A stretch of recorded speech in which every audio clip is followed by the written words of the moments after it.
kasih kepada Puan Moderator. Okey. Bismillahirrahmanirrahim. Assalamualaikum dan selamat petang. Okey. Di sini saya mewakili PPD Kuala Pilah. Okey. Biodata saya seperti yang ditunjukkan tadi dah. Okey, sebab memandangkan masa mencemburui kita, jadi saya akan skip lah, saya akan kompreskan buat secepat mungkin ya. Okey. Okey, saya punya bahan ni simple je. Saya rasa cikgu-cikgu pun dah biasa dah guna. Sebab saya ni orang lama je kan, dah 5 series, jadi saya buat yang biasa-biasa, tak ada yang luar biasa ya.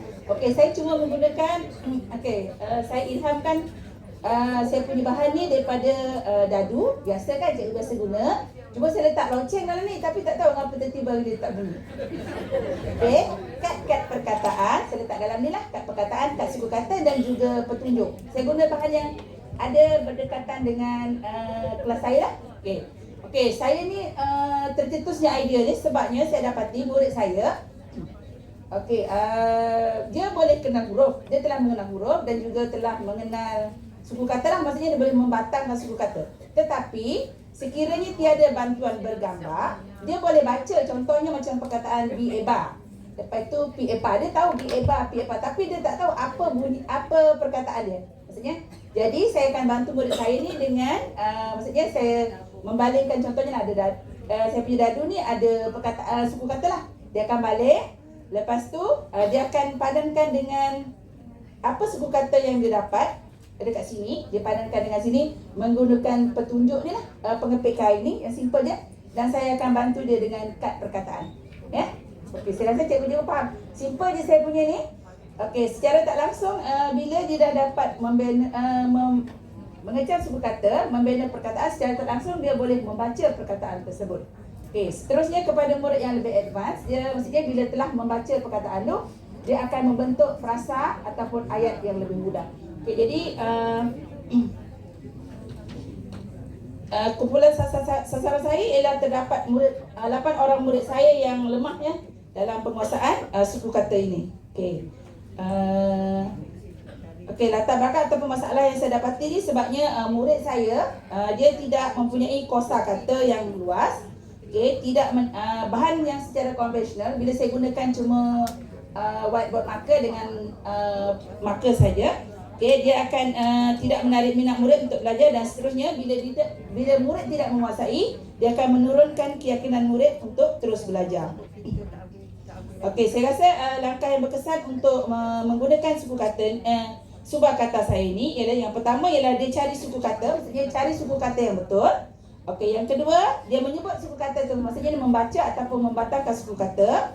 Dan yang ketiga, membina perkataan, maksudnya pada cantuman tadi, menggunakan cantuman suku kata dengan suku kata dan membentuk perkataan berdasarkan kad gambar dan seterusnya membaca perkataan tersebut. Okey. Di sini saya tunjuklah cara penggunaan dia, simple saja. Okey. Slide ni lah.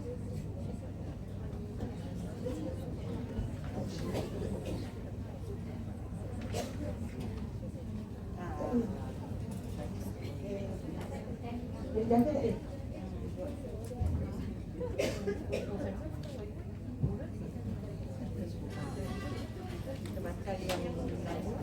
Slide 9. Slide 9.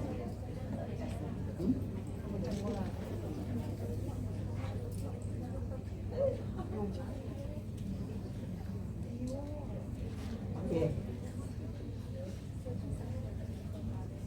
Assalamualaikum dan salam sejahtera. Okey, di sini saya akan menerangkan bagaimana cara permainan dadu subah kata. Okey, setiap kumpulan akan dibekalkan dengan dadu subah kata, itu dadu yang mempunyai suku kata, penyepit kain sebagai petunjuk, kad petunjuk suku kata dan juga kad gambar. Okey. Seorang peserta ataupun pemain akan membalingkan dadu subah kata. Okey, contohnya dapat suku kata pi epa. Okey. Apa perkataan bermakna yang boleh dibina daripada perkataan pi epa? Okey, dengan menggunakan kad petunjuk, rakan-rakan lain akan cuba membina perkataan yang bermakna bagi perkataan suku kata pi epa. Okey. Pi epa, DID. Padi. Okey, akan dipadankan dengan gambar padi. Okey, jadi rakan-rakan lain akan menja PA, DID, Fahadi itu perkataan yang bermakna. Okey, seterusnya rakan yang lain akan membaling juga dadu berkenaan. Okey, contohnya dapat perkataan suku kata TIT. Okey, apakah perkataan yang bermakna yang boleh dibina daripada suku kata TIT? Okey, contohnya ialah TIT Giega 3. TIT Giega 3. Rakan yang lain akan mencari kad gambar 3 dan juga memadankan kad tersebut itu akan membina perkataan TIT Giega 3. Okey. Dalam tempoh tertentu, pemenang akan dikira berdasarkan berapa banyak perkataan yang dibina dalam masa yang telah ditetapkan. Ganjaran akan diberikan kepada pemenang. Sekian, terima kasih. Seterusnya saya akan menunjukkan bagaimana murid saya melaksanakan aktiviti ini. Okey. Slide nombor 13.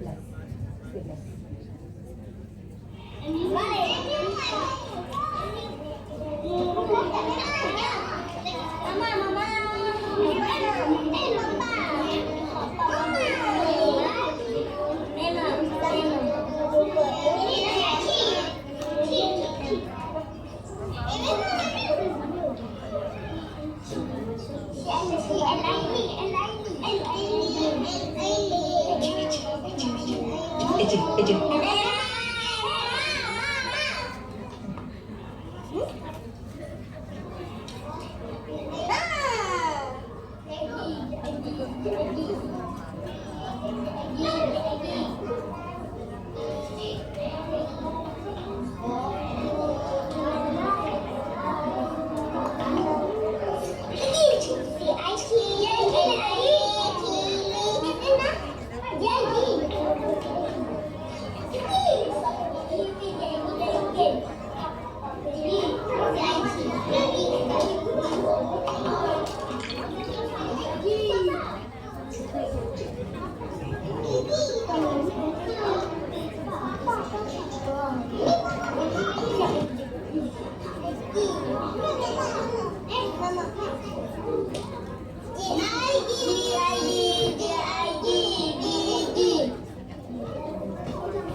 Okey, begitulah tadi aktiviti yang telah murid saya jalankan. Okey, pada pendapat saya,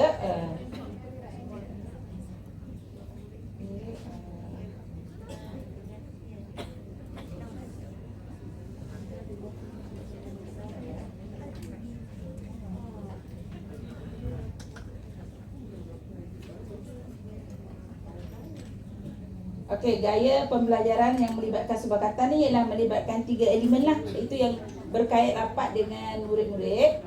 Okey, yang pertamanya ialah melibatkan visual. Maksudnya murid boleh pandang dan pegang lah, ya. Okey, itu secara tak langsung memberi pengalaman sebenar ataupun dekat dengan murid, ya. Okey, yang keduanya melibatkan auditory. Maksudnya murid boleh melalui bermain mereka akan ada interaksi dan seterusnya mendengar setiap perkataan yang telah dibentuk. Dan yang ketiga ni ialah melibatkan kinestetik. Maksudnya bila murid bermain tu, jantung dadu semua tu, okey, dia melibatkan psikomotor halus juga. Okey, rumusan daripada bahan saya ni, saya rasa murid saya lebih berminat dalam permainan sebuah kata dan seterusnya meningkatkan kemahiran membina dan membaca. Maksudnya secara tak langsung dia akan memperbanyakkan ataupun memperkayakan lagi perbandaran murid-murid saya. Okey. Dan seterusnya murid lebih faham dan menguasai konsep asal membaca dengan lebih pantas dan baik. Sebabnya melalui keadaan bermain ni kita pun faham fitrah kanak-kanak ni dia suka kepada bermain. Jadi secara tak langsung mereka boleh belajar melalui bermain. Okey, itu sahaja perkongsian daripada saya. Okey, sekian, terima kasih dan harap membantu.